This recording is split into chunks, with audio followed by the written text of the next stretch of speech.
ఉష్ణోగ్రతలు చూసుకున్నట్లయితే మనకి దాదాపుగా మధ్య పసిఫిక్ మహాసముద్రం వరకు కూడా విస్తరించడం జరిగింది. అలాగే చివరి వరకు చూసుకున్నట్లయితే ఇక్కడ మనకి దాదాపుగా 1.5 డిగ్రీలు అధికంగా కనిపిస్తుంది. దీన్ని 3 జోన్, నినో 4 జోన్ అంటారు. 3.4 జోన్ లో చూసుకుంటే 1.9 డిగ్రీల మేర అధికంగా ఉందన్నమాట. ప్రస్తుతానికి ఇక్కడ చూసుకున్నట్లయితే దీని మీద ఎక్కువ ప్రభావం చూపించే అవకాశం ఉంది. ముఖ్యంగా ఆస్ట్రేలియా గాని అలాగే మన ఇండియా ఈసారి చూసుకున్నట్లయితే ఎక్కువగా ప్రభావం చూపించే అవకాశం కనిపిస్తుంది. అలాగే ఇండియన్ ఓషన్ వార్మ్ పూల్ అని ఉంటుంది. అది కూడా కూల్ గా ఉంది. అంటే 0 నుంచి 1 మాత్రమే ఉందన్నమాట. అంతగా అది ప్రభావం చూపించట్లేదు. అంటే మనకి పాజిటివ్ గా ఎఫెక్ట్ ఏం లేదు. కూల్ గా కూడా లేదు. 0 నుంచి 1, 1 నుంచి 2 కూడా ఒక దగ్గర కనిపిస్తుంది. ఇది కూడా కొంచెం వార్మింగ్ ని సూచిస్తుంది. దీని వల్ల ఏమవుతుందంటే కొద్దిగా కరెంట్ వీక్ అవుతుంది అనమాట. అంటే ఆగస్ట్ 5 చూసుకున్నట్లయితే ప్రస్తుతానికి సముద్ర ఉపరితల ఉష్ణోగ్రతలు ఈ విధంగా ఉన్నాయి. వచ్చే మనకి సెప్టెంబర్ గాని అక్టోబర్ లో కూడా ఇంకొంచెం పెరిగే అవకాశం కనిపిస్తుంది.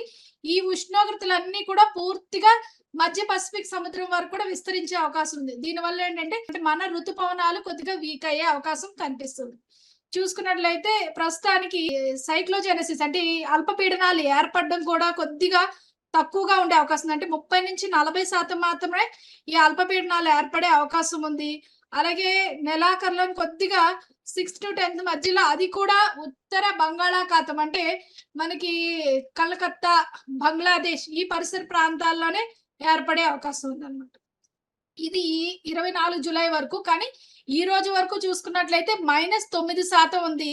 14 జిల్లాలు దాదాపుగా ఇంకా లోటులోనే కొనసాగుతూ ఉన్నాయి. 2 జిల్లాలు కొంచెం అంటే జగిత్యాల, కామారెడ్డి మినహా దాదాపుగా 16 మిగతా జిల్లాలని సాధారణ స్థితిలో ఉన్నాయి. అంటే సాధారణంగా అంటే ఇంకా పాజిటివ్ వరకు అయితే రాలేదు. ఇంకా -10, -11, -5, -6 ఈ విధంగా నమోదవుతూ వస్తున్నాయి అన్నమాట. ఆగస్టు సరాసరి చూసుకున్నట్లయితే ఇంకా లోటు. అంటే ఆగస్టు 1 నుంచి ఈ రోజు 11 తేదీ వరకు చూసుకున్నట్లయితే ఇంకా లోటు కొనసాగుతూ ఉంది. -25%. ఇంకా 4-5 జిల్లాలు తీవ్ర లోటులో కూడా వెళ్ళారన్నమాట. అంటే ఈ నెల వరకు చూసుకున్నట్లయితే. అంటే 1వ తేదీ ఆగస్టు నుంచి 11వ తేదీ ఆగస్టు వరకు చూసుకున్నట్లయితే. అదే విధంగా ఈ నెల వచ్చే నెల ఏ విధంగా ఉంది సరాసరిగా మొత్తం నెలంతా చూసుకున్నట్లయితే కొద్దిగా మనకి ఉత్తర తెలంగాణ, ఈశాన్య తెలంగాణ ప్రాంతాలన్నీ కొద్దిగా ఆశాజనకంగానే ఉన్నాయి. అంటే సాధారణం కంటే కొంచెం అధికంగానే వర్షపాతం నమోదే అవకాశం ఉంది. ఇది కూడా మనకి 40-50% ప్రాబబిలిటీ మాత్రమే చెప్పగలుగుతున్నాం.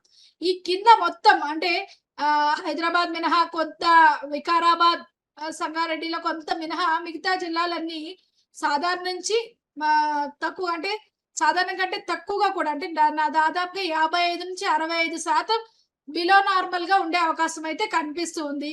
ఇది కూడా 33-40-55% మాత్రమే సాధారణం కంటే ఎక్కువగా ఉండే అవకాశం కనిపిస్తుంది అన్నమాట.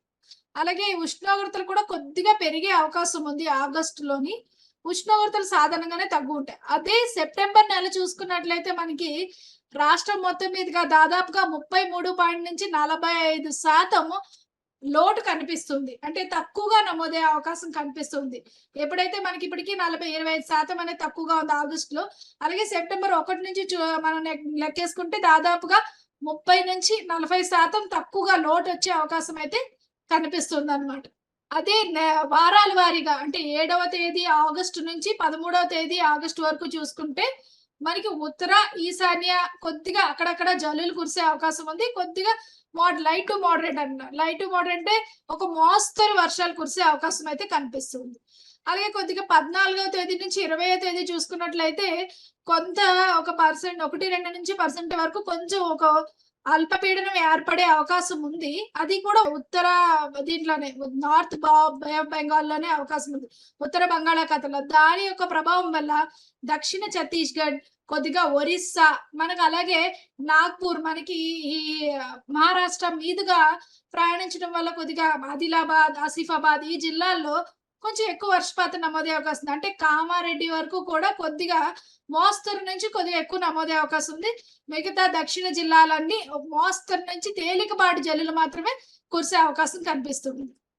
ఇది 2 వారాలకి సూచనలు. అలాగే ఈ రోజు కూడా చూసుకున్నట్లయితే భారీ వర్ష సూచనలు ఏవి కనిపించట్లేదు. ఈ వారం వరకు చూసుకున్నట్లయితే పూర్తిగా మనకి భారీ వర్ష సూచనలు ఏం లేకుండా సాధారణ వర్షపాతం నమోదవుతూ తేలికపాటి జల్లులు ఉత్తర ఈశాన్య తెలంగాణ జిల్లాల్లోనంటే ఆదిలాబాద్ గాని, ఆసిఫాబాద్, మంచిర్యాల, నిర్మల్‌లో కొంచెం తక్కువగా నమోదవుతున్నాయి. అలాగే జగిత్యాల, కామారెడ్డి, పర్సుల తేలికపాటి జల్లులు మాత్రం నమోదయ్యే అవకాశం ఉంది. వచ్చే వారం రోజులు కూడాను. దీనికి తగినట్టుగా వారి యాజమాన్య పద్ధతులైతే వినియోగించుకోవాలి. కాకపోతే గత 2, 3 వారాల నుంచి మనకి జులై నెలాఖరు నుంచి కొద్దిగా సమృద్ధిగా అంటే అంత ఎక్కువగా నమోదవ్వకపోయినా 1, 2 చోట్ల అతి భారీ వర్షపాతం నమోదవుతూ భారీ వర్షపాతాలైతే నమోదవ్వడం జరిగింది. కానీ ఈ ఆగస్టు మొత్తం ఏ విధంగా ఉంటుందంటే, అంటే కంటిన్యూయస్‌గా వర్షపాతం లేకపోయినా 2 రోజులు మనకి గ్యాప్ ఇచ్చి, మూడవ రోజు కొద్ది తేలికపాటి జల్లులు. అదే విధంగా మళ్ళీ ఒక 3 రోజులు గ్యాప్ ఇచ్చి తర్వాత 4వ రోజు తేలికపాటి జల్లులు కురుస్తూ నెలాఖరుకొచ్చేసరికి కొద్దిగా సాధారణ స్థితికి చేరుకునే అవకాశం అయితే కనిపిస్తుంది.